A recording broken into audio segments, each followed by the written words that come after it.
All right, hi, Richard Moore here from 8StepStartup. Hope you're well. It's a bit of a gloomy day here in the UK, and so I thought I'd just shoot you a video. Hopefully you can see me through this awful rain we've got.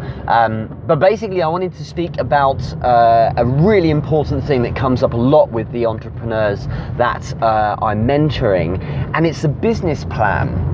Now, the reality is that if you're working on your own and for yourself, you probably have just a general idea of what it is you want to do and you just go do it. But there's real value in spending time building that business plan, if not for outside investors, then certainly for yourself, to make sure you're always remembering to stay on point. This kind of goes hand in hand to an extent with my lines of work and lines of focus content that I put out a month or so ago.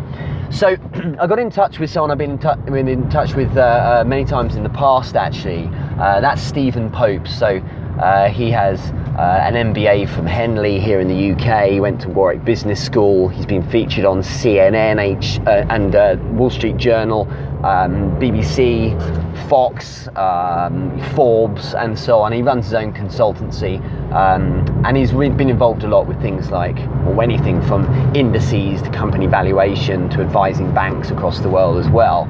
And he basically had a lot of experience, has had a lot of experience over the years with understanding businesses and researching them, and in fact he's got experience building indices for financial institutions as well. And one of the questions I asked him was relating directly to building a business plan, and I simply said, you know, give me some detail. I mean, where do you start? Because a lot of people are asking me, you know, at the very least, are there some broad themes?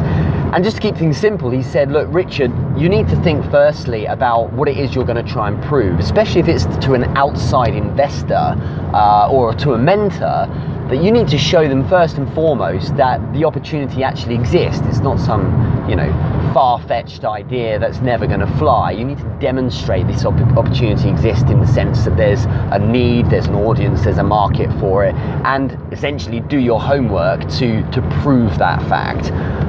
The second thing as well is that Stephen said you've got to demonstrate that costs have been correctly built into the business plan.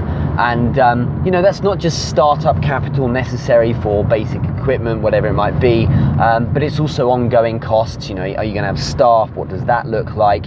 And you know, it always goes as far as having contingency budget as well, because you never know what's around the corner. So if you can really build that up, and demonstrate a robust understanding of what costs are going to be necessary, it allows you to give a great perspective for outsiders when it comes to potentially asking for investment, perhaps in return for a percentage of your company.